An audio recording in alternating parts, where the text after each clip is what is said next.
Hey guys, it's Andy Ellis here for another great episode of the Melodic Noise Insider podcast. Today I get to share a chat I had with Drew of DLakes about his new album, Heavens and Silent Disco. It's a largely upbeat record, but also tackles more serious subject matter. It was a great talk and also our first in-person interview. I hope to do more of those in the future. Alright, let's get to it. Here's our interview. Ladies and gentlemen, welcome to the Melodic Noise Insider podcast, Drew of DLakes. How's it going, man? Good, how are you doing? Well, see, this is different because we're in the same room together right now. First time ever. This is weird because, yeah, it's usually, we initially try this on Squadcast, but apparently the MacBook Air has its limitations, and it's just possible. Now it's like, but now we had to meet in person, and I mean, we haven't killed each other yet, so we're fine. Yeah, we're so you know what's funny about this record, and what's it called again? It's Heaven is a Silent Disco. Yeah. Is I found the record on Bandcamp because. Oh, seriously? Yeah, so I'm on those where, for me, like 11 p.m. on Thursdays when live music comes out. But also it's just like if Bandcamp has a feature where you can search through City too. I do that all the time. And so like I'm like, what? Like it's like I need something new or just what's out there, what I'm missing type thing. Yeah. And I'm like, okay, what's this? Okay, this is a cool album cover. And then I was like, oh, this is just a fun record. Well, yeah. and it was like, and then like what was funny was, I'm friends with Crystal, your publicist. Yeah. And then like I get the email from her. I'm kind of like, hey, I ever listened to this album. This is gonna be great. But no, it's a fun record. Like it is a I don't know. It was fun. Like I mean, I'm a big fan of harmonies. There's a lot of that. God, yeah, we've had a lot of those in there. But I actually want to start is I had never been to the green room before, and so and that's where I first saw a band, and like I walk in and it's just like I think it was Spaceport, Drug League, and then it was you guys, and then it was DLakes, yeah. And so like, but it was a great show. Thank you. Yeah, it was very like it was also kind of like there's every now and then, like especially when I'm going to like when the bands are like indie rock or whatever, or like the young, it's kind of like you do feel like, oh, okay, this is the younger generation, right? Yeah.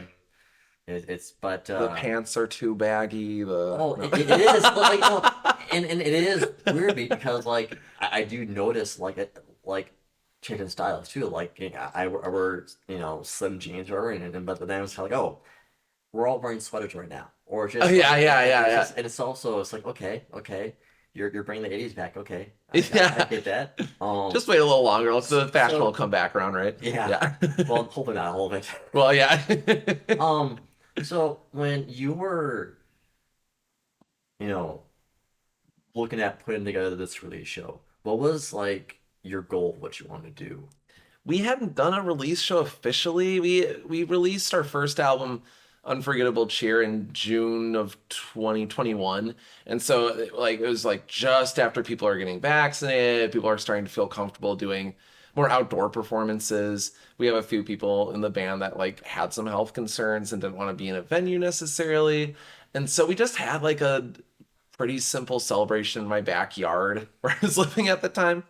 So there was like this idea that I wanted to go in the entirely opposite direction with that. I wanted to go, like to the wall, maximize everything. I wanted our performance artists to be there. I wanted costume changes. I wanted there to be the full album from start to finish. I wanted us to have backing tracks because, there's so many different elements in all the songs that just like 5 people can't do all of it. So I think I just wanted to try to do it as much as possible. I think Green Room was a perfect spot for that. They've just got such good aesthetic everywhere, and it's really open, and it's a big stage to be able to just like run and move around a bunch. Yeah, and I remember like one of the first things that surprised me when your band started was like your suit, your costume was kind of like, is that an alien? Oh yeah, I had the alien thing going on. Yeah. I mean, when you're playing out your show, playing out your set, like I mean, like how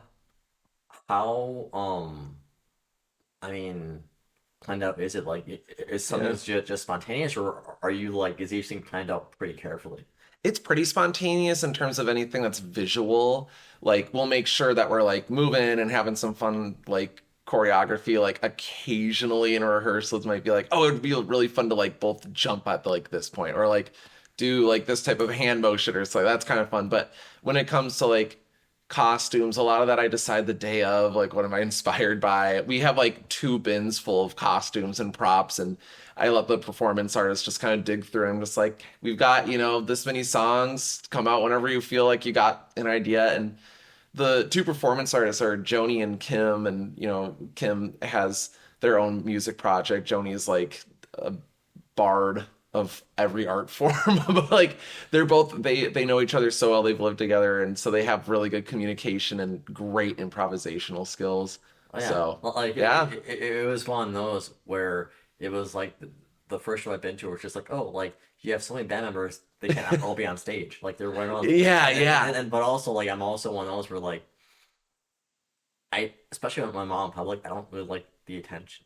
Yeah, yeah, yeah. So whenever they come around, I'm kind of like, I don't want to sound like this. I'm gonna just back away a little bit here, You know what's so funny? But I'm the same exact way. really, Yeah. because you've not noticed it on stage. But are you Yeah. one of those like on stage like this kind of like where like you're in this kind of special element, Mhm. but when you're home, it's kind of like, don't talk to me. Don't. Yeah, I mean, yeah, a little bit. Like, I'm definitely more extroverted, but when it comes to like being in public, I definitely like to hang and linger in the back a bunch. Yeah. Like, because I don't know, it's like I guess what I always tell people is I have a fear. I'm gonna do air quotes, a fear of the Lion King theater performance because like the animals come through the stage and like interact with people. Like, oh my God, I No, don't want anything to do with No, it. I And yet I do that to people. I have, So I have friends who and another one that you went to school with, but Devin really okay, yeah. like some of one of her things is every once in a while like she's not shy, and so Yeah. she'll if she's not getting the response she wants from the crowd, she has mic and will travel into the crowd. And that's all. I'll just slowly kind of like I'm not here. I'm not here. Gonna shuffle But our to the friends kind left. of like, but I can't keep you there. Yeah. So like, did you have, um, like, what was like your biggest takeaway from that evening though? Yeah, I guess like the biggest takeaway was that like we could put together a big show. I think a lot of times we always try to put on the best show possible, duh, obviously, but a lot of times we don't have a bunch of time for it. We were adding, two backup singers for the first time ever for that show. And there were just so many moving pieces and just like so much communication. We had like miscellaneous musicians showing up to like play violin for like 16 bars or like a trumpet solo for a little bit. And like just having all these moving pieces, I was like, you know what? I have no idea if this is gonna work, but like the thing we agreed on is that we're just gonna look and have fun the whole time, even if stuff just like totally goes wrong. And honestly, like it really didn't. Yeah. We felt great about it. So yeah, we were amazed that we were able to pull it off, honestly. Yeah, like and what what I saw was just that like it looked very well put together. Like Thank you. Yeah. it was like, oh, I mean this all looked very planned, but it's also like so I mean, did you I kind of um kind of want to talk about your background too. I mean, was there did you have any influence when it came like from like theater, musical theater at all? Not at all. No. I know so little musical theater that like my friends who are super involved in it have a game where they say, Drew, sing a song from Cats, and I have no idea what the music from Cats sounds like. Except for accidentally one time I was trying to transition two songs that were like in weird key signatures for an old band that I was in college, and I ended up coming up with what is apparently a song from Cats. So there you go. Who wrote that is like Andrew Lloyd Webber. So like that I Okay. might be getting that wrong, but it's like cool. Thank you for the comparison. Yeah, I was because Cats the movie is on Netflix right now, Is it? Yeah, yeah. and I know it was panned by everyone, and Oh, like yeah, I heard about and that. Yeah, yeah. and like I saw like the clip of them. It's kind of like that looks kind of painful actually. It I just believe looks it. but Yeah, yeah. I still kind of want to watch it just like because it's you know the actors are good, like, Yeah. but this is also kind of like that just looks like, oh, that looks like I'm gonna have to set aside time for that or whatever. Yeah.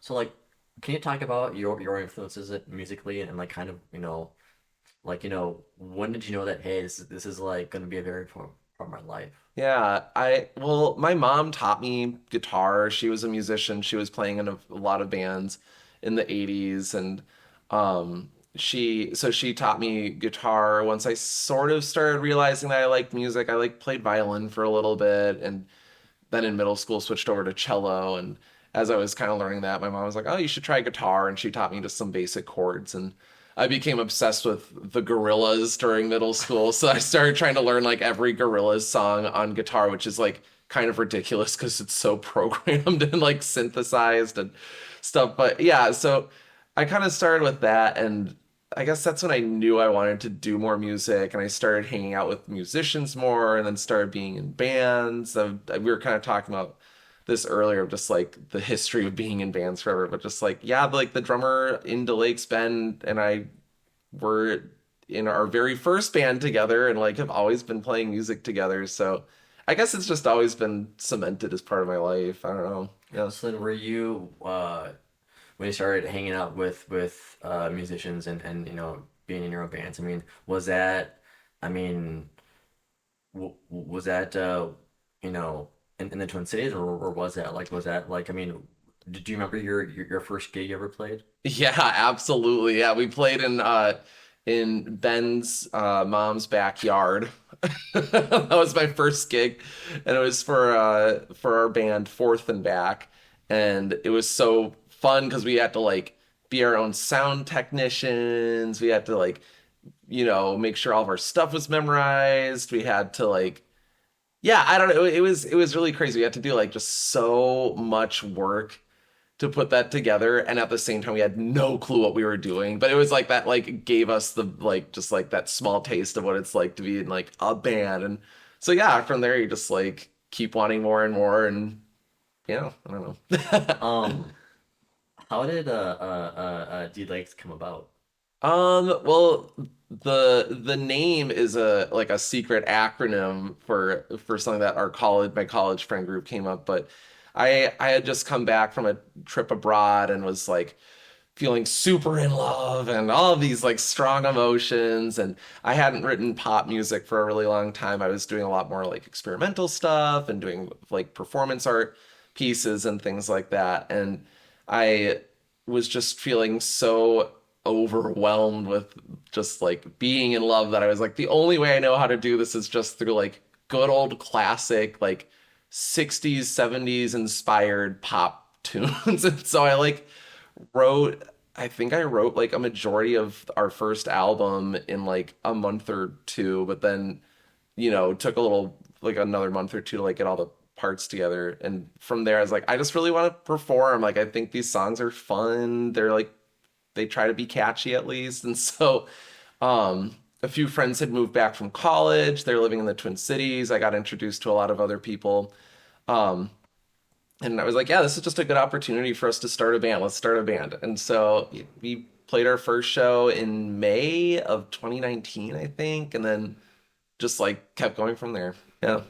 So you say that you kind of base a lot of your music around like the 60s, 70s pop. I mean, like, can you talk about your music influences, and like, is it a Oh lot yeah. from that era, or like what was your stuff that you got into? Yeah, I mean like anything from like like in the 60s, very much like Laura Nyro. I love Laura Nyro, David Bowie, of course, and just like 70s, I'd say I guess I haven't like gotten into too many bands from the 70s, but I did really love jumping right ahead into the 80s is where like a lot of the inspiration for this new album Heaven is a Silent Disco is based off of and that's like 100% like Prince and the B-52s and Jane Siberry is someone who I'm like super into right now and she's finally having a like very small resurgence because like her most popular album is finally streamable and stuff like that. But yeah, like a lot of Laurie Anderson too. I was getting into a lot of Laurie Anderson's production styles for this newer album. But like through and through, like DLakes is very much just like obsessed with of Montreal. So like there's no Oh denying yeah. that at all. Yeah. So when you start when the idea starts forming for this new record, I mean, like, what were your goals going into it? Yeah, whereas I think it was really similar to the first one where it was just a lot of emotional processing because I ended up, no longer being together with the person who originally brought me all these like huge strong feelings and whether through just like coincidence or like divine intervention I end up meeting my fiance just like a few months after that, so there's just like this huge whiplash of the pendulum swinging of just like being brokenhearted and frustrated into like feeling more comfortable and confident in myself, and I guess feeling a more like mutually accepted and loved relationship, I guess. Yeah. So like yeah, when writing it, like I guess the goal was just to kind of process more emotions as always. I mean, a lot of music is that. But the other thing that I wanted to do since our first album was, not like super successful or popular or anything like that, but was like well received. People were really enjoying it. I was like, cool. Everyone's been so nice. I'll give back. I want to try to write something really, really poppy, like very radio friendly, very accessible, and just like see what that can do and how we can have fun with that medium of songwriting, not just writing like benign jammers or anything like that, but like how can you make something that is considered more of like a basic genre sound and be really complex? Yeah. So I mean, with that approach, I mean, was the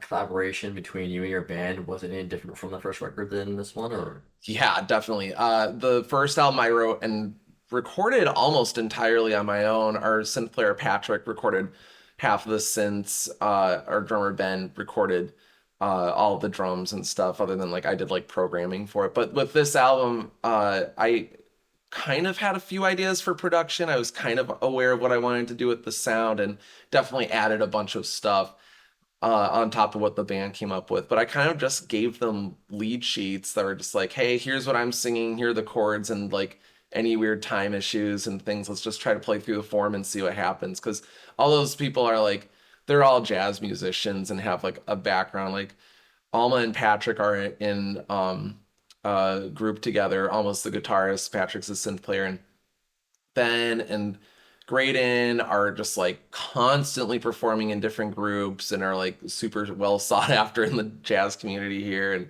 like all of them are able to read that so easily, and they can come up with more interesting stuff than I can, because it's like I'm not a pianist, and I love writing bass parts, but like maybe the bass player should write some of the bass parts. So like there's a lot more collaboration in that. There's a lot more ability for everyone to come in and record their own stuff.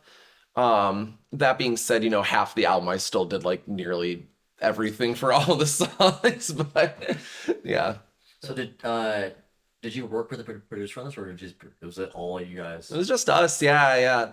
So I Yeah. mean, like when you're going that route, I mean, is it, since it is, you know, essentially, your album, like, I mean, Hmm. is it, I mean, when, I mean, yes, like when you're in terms of making decisions on songs and in Mhm. terms of like where things go, I mean, is it, I mean, do you usually, I mean, have a pretty good idea of how everything's gonna be, or how's that usually work?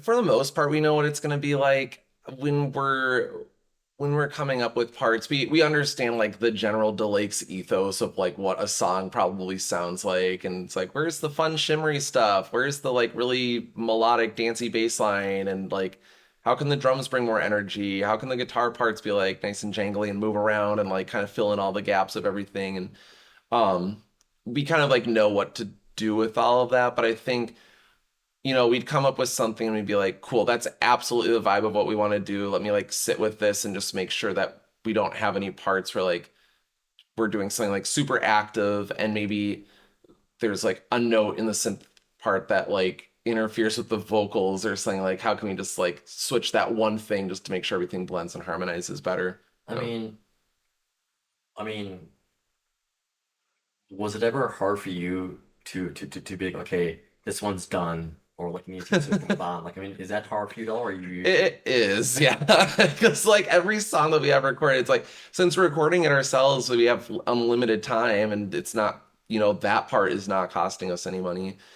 Like then what ends up happening is I'll be like, oh, well, I should add another track right here, or oh, there's a gap right here. So like each song ends up being like 150 tracks, and it's like, how are you gonna piece that all together for a live show? Like, how is that all gonna work? And so, yeah, it's really hard to stop, but at a certain point, I think I can't remember who I was talking about with this, but like at a certain point, you just have to like accept that you're happy with Yeah. how it sounds, and you just have to like just leave it be and share what you feel happy about with people. Because Yeah. it's like, if it made you feel that way, like just count that as done. I don't know. Yeah. Yeah. So kind of getting into the songs now. You started out with Dare to Be Bogus. Nothing about you screams above the grace to the rest of us. For what it's worth, I think we're finally free. Nothing about you screams above the grace to the rest of us. Enough that you care since callous is your creed. Tragedy is worse than fiction, still a buried symmetry in life. It fades with time.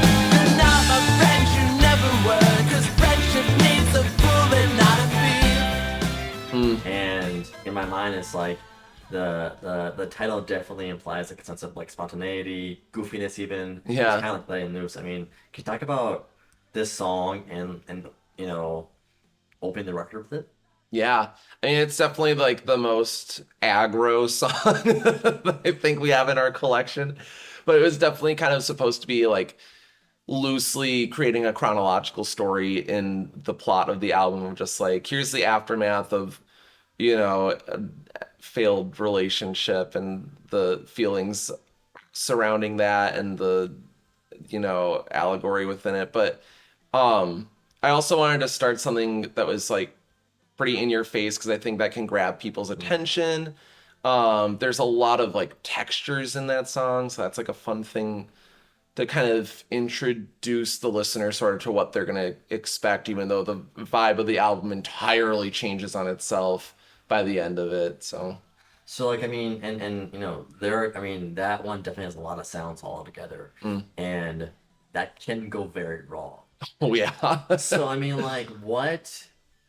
I mean, when you were arranging that, like can you talk about kind of like the challenges of like, towing that line between like, hey, we can add more, or like, well, if we add more, like it's just gonna blow up. Yeah, yeah. Can you talk about like that process for you? Yeah, I mean, when I'm writing and producing, I always am thinking about like, do I have my low end covered, my mid low, my mid high, and my high covered, and like I can kind of play around with that, make sure things aren't like no one's like having their toes stepped on. But if I want to add something, I'm like, cool, how can I? It's like, let's say I have like two ideas, like one's like a really like higher guitar part, but then another's like a higher synth part, and they're kind of blending in too much together. It's like, cool, can I change the parts so that they work well together, or should I just cut one out? And I think cutting stuff out sometimes is like a really good way to do that, where you get to have like so many more textures, but you're not, just like overblowing an entire like frequency field in the song. Yeah.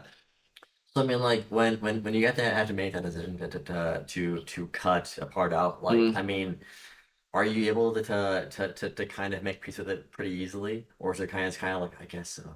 I don't know. I think like I'm very maximalist in the way that I like to write. And so like I'm kind of just like, ooh, another thing, great. It's like as long as something's happening at all, like that counts in my head. So like there's definitely parts where like I'll sing something, there'll be a break, and I'm like, shit, I need to like fill that in with something. So then I'll be like, okay, here's like one measure of a piano melody or something. Like, cool, yeah, we did it. I dropped my vocals out, something else came in, that dropped out, my vocals come back in. So just like creating pocket like that. So another one that really stood out to me was not so anymore. I the backseat operators have no defense against the trials of this lost and finding soul. But they get me on my feet every time I scrape the street. It's honestly more often than it should. I just can't feel that anymore. I was back on the verge of dropping out of life, 'cause I never saw the point in anything at all. It's weird because it's a very funky song. Yeah. Like it is, and it's kind of to me like the other side of like, you know, depression and like finding that balance. Like how, because obviously, you know, this kind of song could easily be a ballad of some or something like that. Or like, and so Yeah. like, how deliberate was it to make it a still very danceable song? Yeah, I think, well, a lot of that song is just like supposed to like provide hope to myself of like it get better, you know. And so like I was trying to find a way to represent that in music too, and so I wanted something that was very energetic, upbeat, left people feeling just very recharged, I guess. And so like, because the lyrics like are definitely just kind of referring to like, even if you feel like you're in a bad or dark place, you're still a light for someone else, essentially. And that was, and then actually speaking of that song and the question you were asking earlier, that song we like in like the band entirely wrote on their own. There wasn't any me coming in and being like, I want this to sound like that, blah blah blah. So that was really nice, and like that worked out really well for us to play like that. And we're gonna be doing that a lot more for our third album. But to get back to your question, not to like totally turn to like fork right, but like yeah, for that one it was intentional to kind of make it really positive and funky and just like have a little bit of that chaotic energy in there, because finding self-worth is kind of chaotic. Yeah. So And like I mean, when you know, write those kind of songs, and whether you write it, you know, whether you're in that state or not, like I mean, does that help you kind of get out of that state too, in a sense, or is that Yeah. like is I mean, how does that work for you? I think especially performing it, I think is the thing that makes it the most meaningful for me. Is like, okay, cool, I can like remember the place that I was in when I was writing this and take myself out of it, and therefore like I've overcome it or whatever, you know. But if it's like one of our like love songs, which a majority of our songs are love songs, it's like, cool, I get to exist in that feeling and stay in that feeling. So yeah, it like definitely feels very therapeutic in a way. Another one I really liked was New Sun. Can't say, leave it the same, oh it's the new sun. Can't say, leave it the same, oh it's the new sun. Can't say, leave it the same, oh it's the new sun. Oh yeah. and like for me, what I liked was that like it actually had a kind of old school feel to it, especially the harmonies. Like I mean, how did this one come about? Like what? This one is very Fela Kuti-esque. I tried to like get a little bit more of like his percussion style, and like he uses so much pointillism in the way that like his bands perform, that that was kind of like a lot of the rhythmic sort of parts of like the bass, the drums, percussion, everything like that. And then the harmonies, I was really inspired by the two singers from the B-52s, because their harmonies are just like so gorgeous together, and I wanted to have a lot of that really high energy, sustained, like they love sustaining notes together, and I wanted to do a lot of that over these really like hyper pointillistic rhythms. And yeah, that was kind of where like the idea of merging those two types of genres together came to be. And then there's Chardonnay Chalet, is that correct? Yeah. My click-clack is not working. Patrick's synth contains a faulty wire, and Alma's amp is stuck on mute. I refuse to perspire. I chase the dream, only to suffer. With every shortcoming, I must work harder. But then I'm met with these, 'cause they're my best friends. They get me out my head and realize that all fame is dead. first things I thought about when I heard the song was it reminds me of Prince, the vocals Oh yeah, especially. yeah. But It's got Computer Blue quoted in it. but I also know that like from some information you gave me that like it's actually inspired by a festival you went to. Oh yeah. Can, can you talk about that? First off, we love this festival, so like no issue with the festival. It was Big Turn last okay. year, about a year ago, actually, to the day that we were recording this. We were playing one of the headlining sets, which was like such an honor. And I think I was nervous because I was kind of like entering a little bit of a funk with just like how I was performing in DLakes. Like everyone else was doing great and fine, but I feel like I was just kind of like starting to become lazy with it. But it kind of all started that night, I think, because like I got like a little nervous and Alma's amp got knocked over and got stuck on mute, and Patrick's synth like literally stopped working after the first song. My pedal board was not working, so I wasn't able to tune my guitar perfectly, and so I just like quit on the guitar and I was like, I'm just gonna sing. And that threw Alma into just like okay, I'm doing all of the lead guitar stuff now. Woo, yeah, I can do this. And like they did fantastic, obviously they're an excellent musician, but like it was just like all this chaotic stuff happening, and then just being like, oh my gosh, like I feel like we gave it our all, but that was like there was just so much clunkiness. We ended up going back to this Airbnb that was like filled to the brim with wine mom culture. So just like live, laugh, love up the wazoo. And also like Bigfoot with pink stilettos was another theme. I don't know how to explain it, but like we were just like, like that was a kind of a weird gig. And like there was like people who were like kind of like following us and like trapping us in conversation that we didn't know. And we're like, you should like probably leave soon. But like we got to the Airbnb and we were just like shocked by it. But then it ended up being like a really fun night, and like we all like were able to just like get that nervous energy out and like have an extremely good time together. So it ended up working out pretty well. But like yeah, it was crazy. So I mean, like when you have those kind of nights where things just kind of like go wrong or yeah, like you and your band, like are you guys able to usually shake that off pretty easily, or how is that like? Is it just kind of like, hey, it's part of the whole, it's part of how it works? I mean, I mean, are you like, hey, okay, well, that was a gig. That was a gig. Next one. Yeah. Next one's gotta be better, right? Yeah. No, it's like it's definitely like whatever. Like we did our best. You can't be perfect all the time, and just like we're still a new band in a lot of senses. So like we're still figuring it out, and like yeah, we are very easy on ourselves with that, because like ultimately it's like we're just like trying to like create a good time for people. Like we're not taking ourselves all that seriously. Like a lot of the songs are very supposed to be like very dedicated and powerful, like love songs and whatever, but at the same time it's like we have like a centaur like spanking me on stage. It's like you can't really take it all that seriously if that's what you're doing, right? Welcome to the Howard Stern podcast. Yeah, there we go. Like, and also because it's I mean, there's a good chance the audience had no idea. Yeah. Oh yeah. No, of course they didn't. Like, yeah. Oh, okay. They paused for a second to try to figure out their technology and then kept a good show going. Whatever.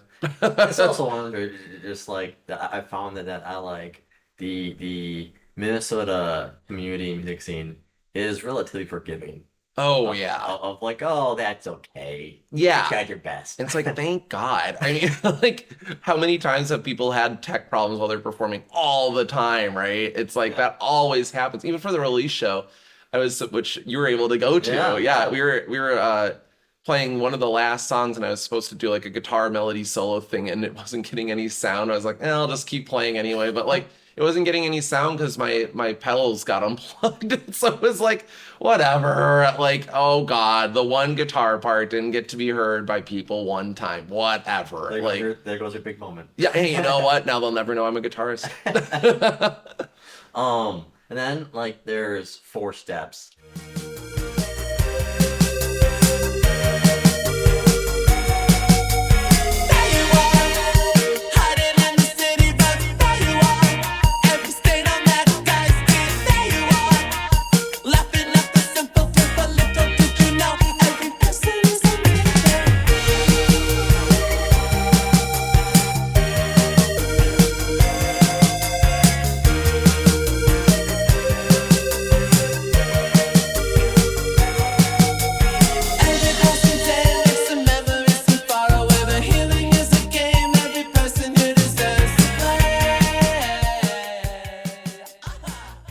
Yeah. And for me, like, there's a lot of changes in the song too. It seems like and it kind of to me feels like the final song of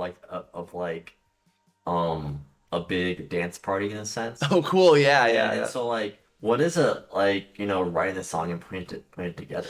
It was super fun because I was experimenting around with using a lot of samples, and so I can't remember what the name of the sample software I use is, but they just have like a bunch of licensable samples. So I just downloaded like 50 things and tried organizing it in a really like chaotic way. I tried to remove any sense of a downbeat. Just, I mean, like quarter note pulses are in there obviously, but like I wanted to just create something really chaotic that was hyper pop in a way, and then kind of go into a little bit of like what's that genre of Japanese music from the 70s and 80s? It's like city pop or something like yeah.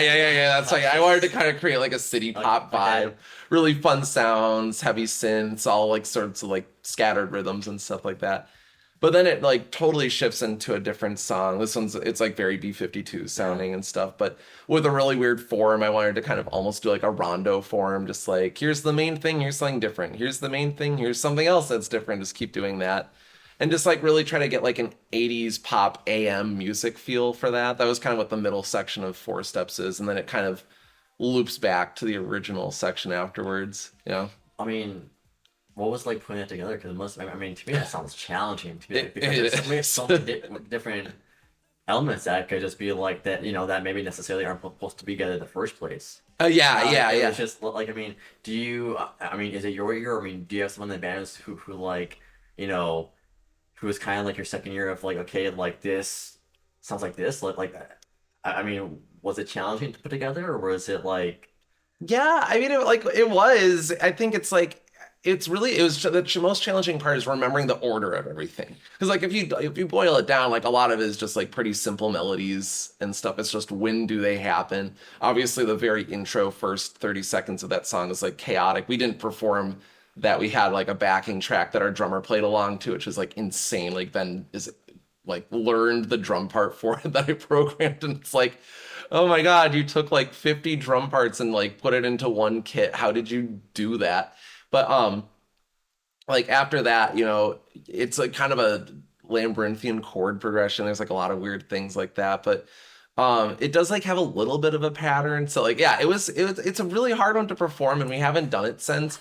But like I want to, so we'll see if the band's able to do it. That's the benefit of working with these jazz musicians, is they're such like freaks about rhythm and just like in like perfecting their intonation, everything like that, that it like they're able to pull it off better than I was imagining it going. So I don't think it would be a problem if we did it again. Now there so another one is, and I think kind of towards the end of the record. It starts with like there's been so many times. I've met my seekers, they're already found. I've danced with non-contenders, always trying to sound profound. But they'll fuck you and then leave you in an instant. That's why I'm always staying here with my crush on you. And with both our hearts at stake, yeah, there's no chance that I'd take in losing you.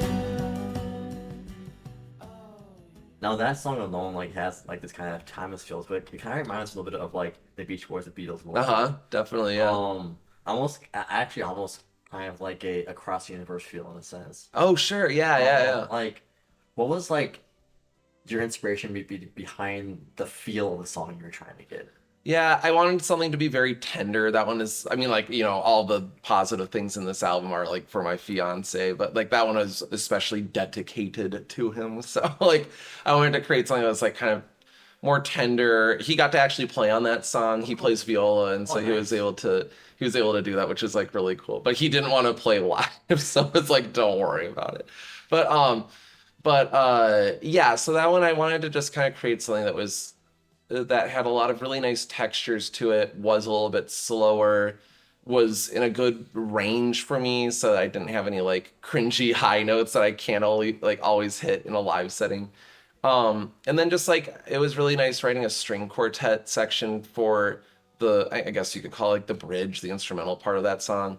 It was really fun writing that and just like kind of picturing like two bands happening at the same time. I like doing that a lot, like picturing having like a room full of drummers and they're all playing along like to the same thing in their own way and having that be the drum track, or like in this case you've got like a backing band that like is supporting a string quartet. Like I kind of like combining different groups like that. And one thing I did notice, especially about it, so it starts with this. There have been so many times, and then there goes to pendulum of appreciation, Yeah. pleasantness, and then electric spring.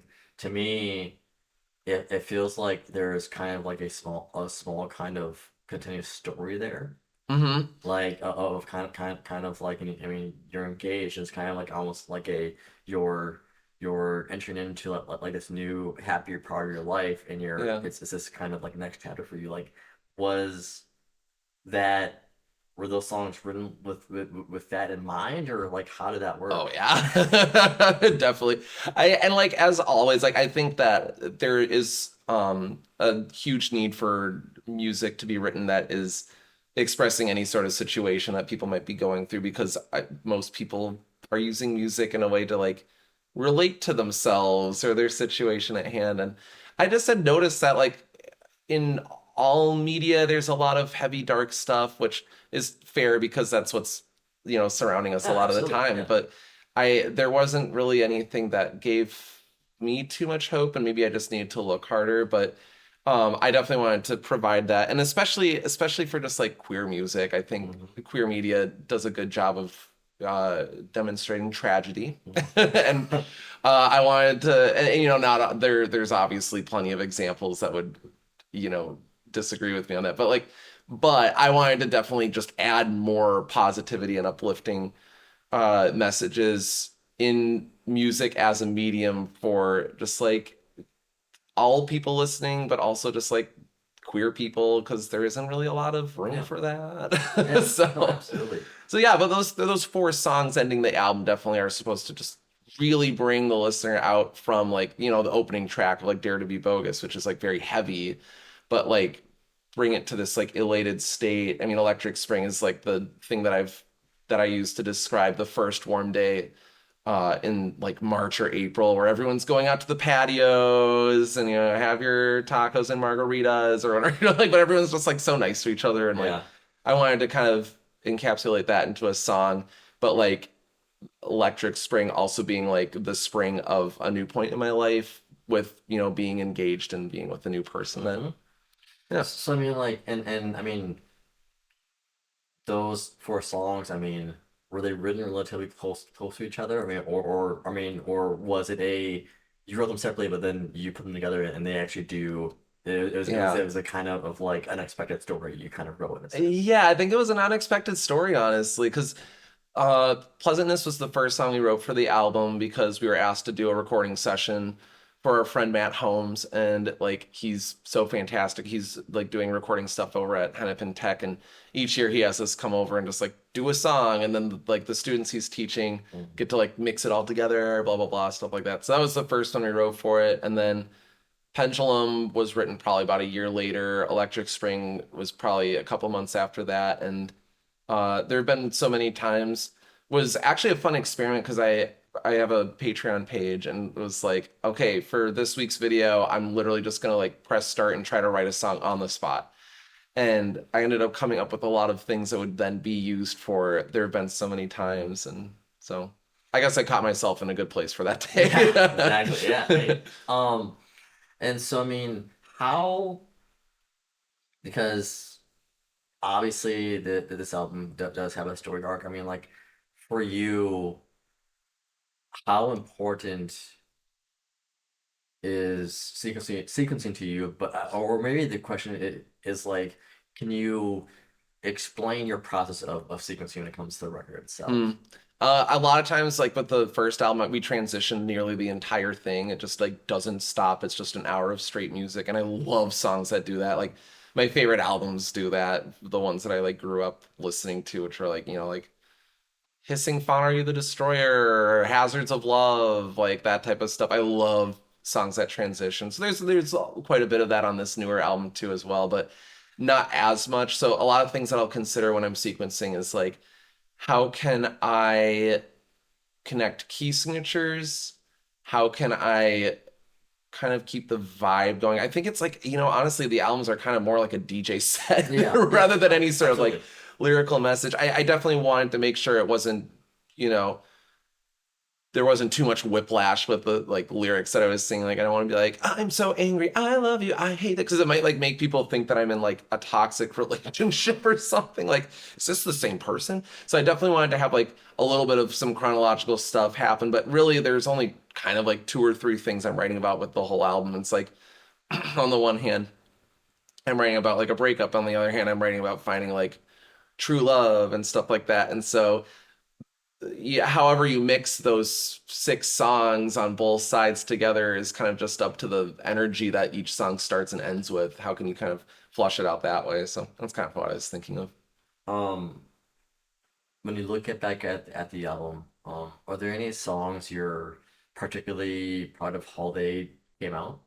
Yeah, I think, well, one that you mentioned earlier was New Sun. I was really happy with the production quality on that one.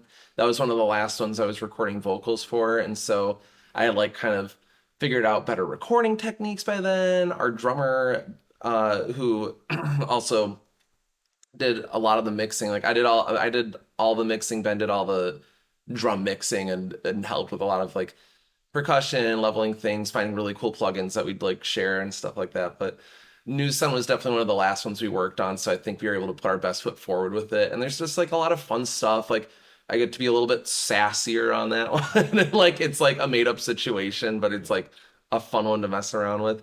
The other one though, the one that when I was originally releasing the album, I was like, I feel like the quality of this one isn't the best, is Chardonnay Chalet, but it's ended up being a lot of people's favorite, which I'm like, great. That makes me feel a lot better about myself, honestly. So that's I'd count that as an honorable mention.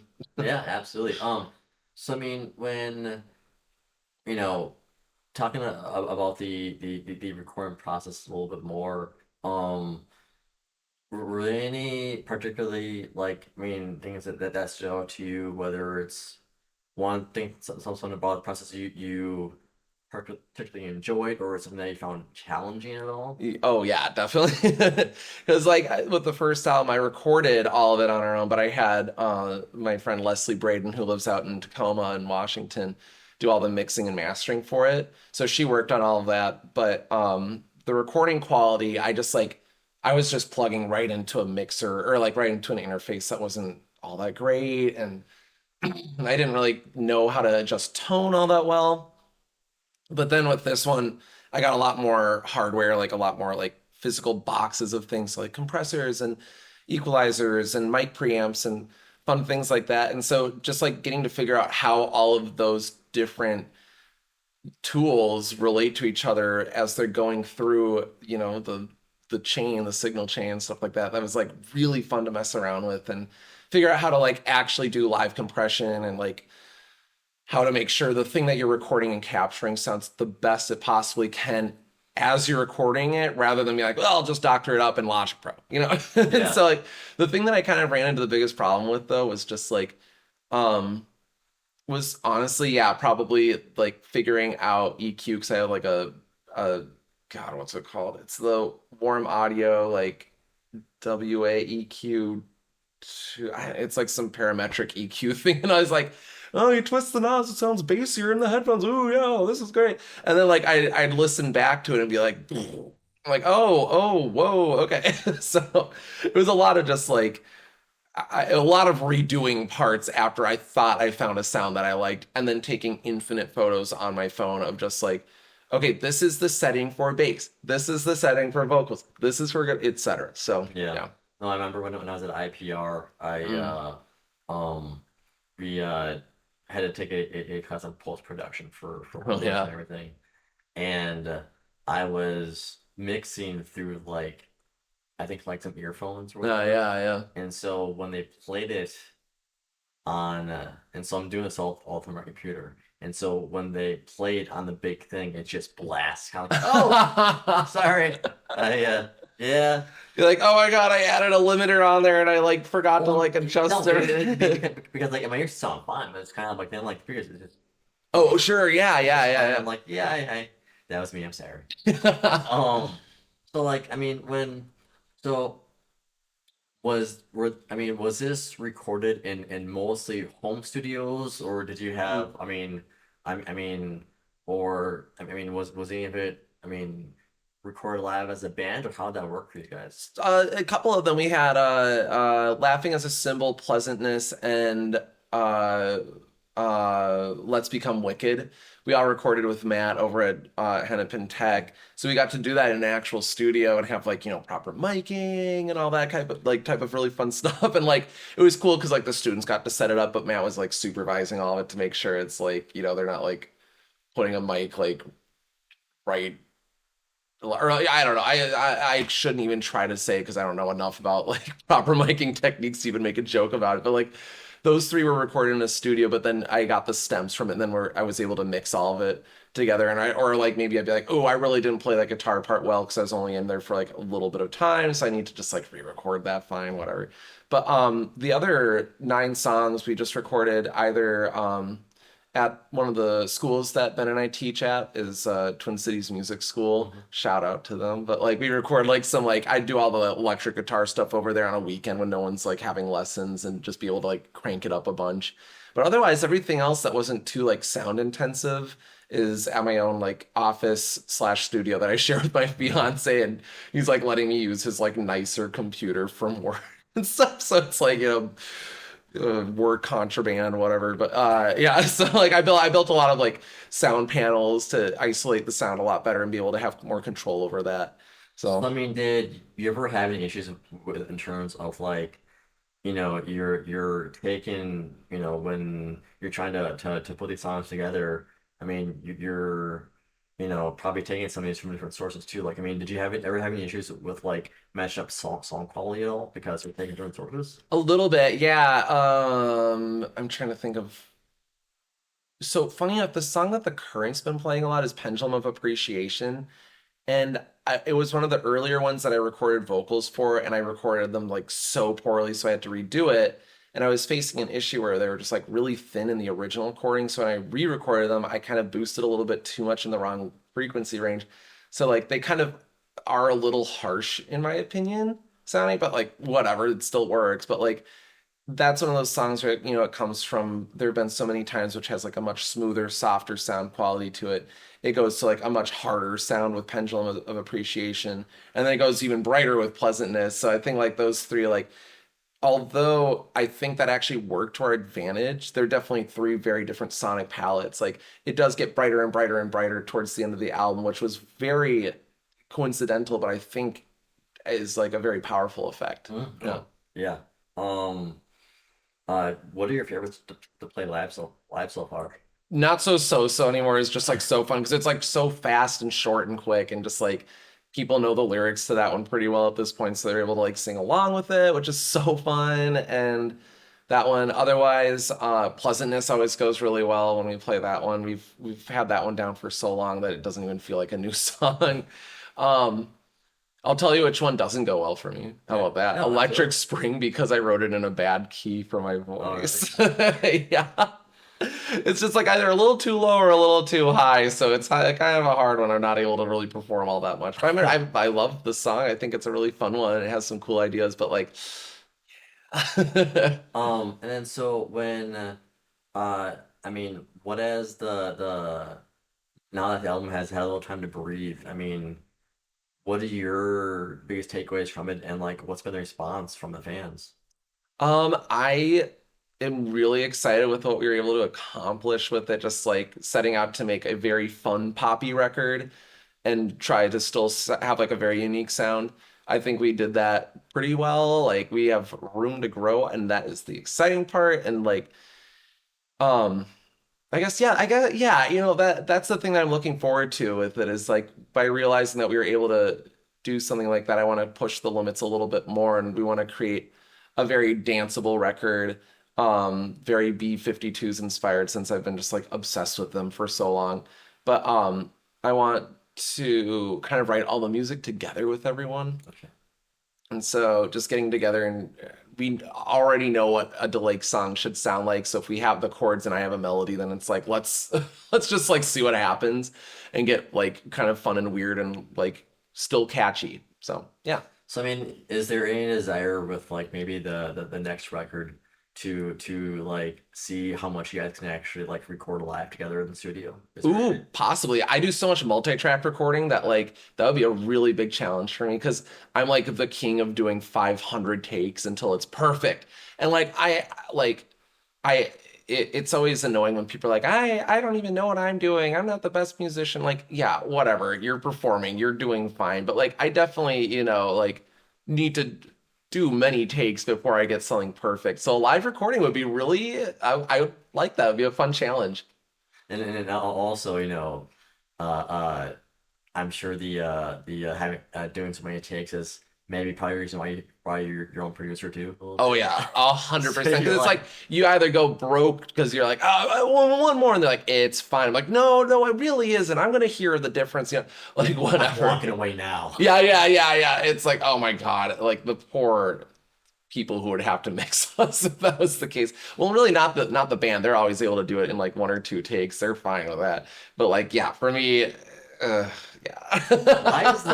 Why is the producer blocking my calls now? I don't understand. Yeah, I don't understand. We're almost done. Like we did part 1 of the first song in 1 week. I don't see why we can't do the next part in next week. 1 day. Yeah, exactly. So yeah, there's that. So, like, what is next for you guys?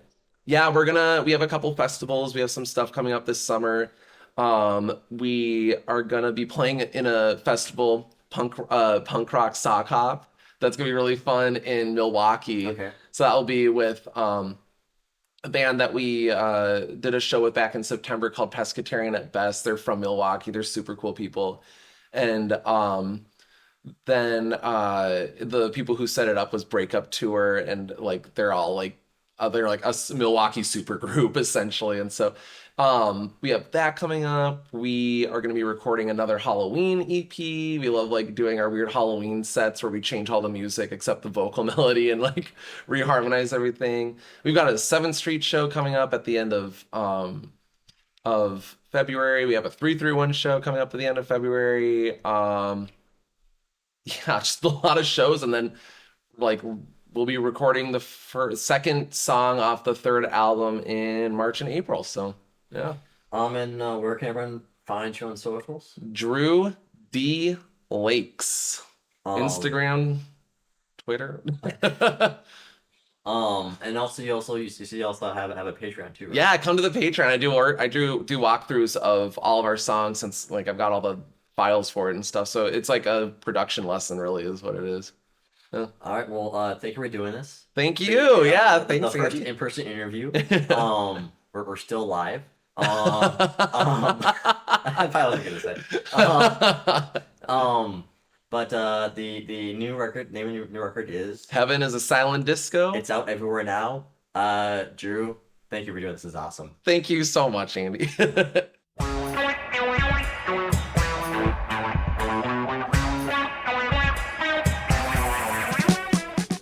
And that's it for this episode of the Melodic Noise Insider podcast. I want to thank Drew for his time and a great talk. DLakes' new album, Heaven is a Silent Disco, is out everywhere now. I also want to thank our producer, Paul Thorson, and editor-in-chief, Andrew Parizo. Be sure to follow us on Twitter at PlaylistTC, as well as Facebook and Instagram. Just type in Melodic Noise Media, and you should find us. You can also join our Patreon and help us keep the ship afloat. We should be adding some new content soon. You can find me mainly on Instagram at AndySmileyJ. Thank you for listening, and until next time, I'm Andy Ellis. Remember to stay safe and support local music. Take care, everyone. Everything's a dream, yeah. Everything's a dream, yeah.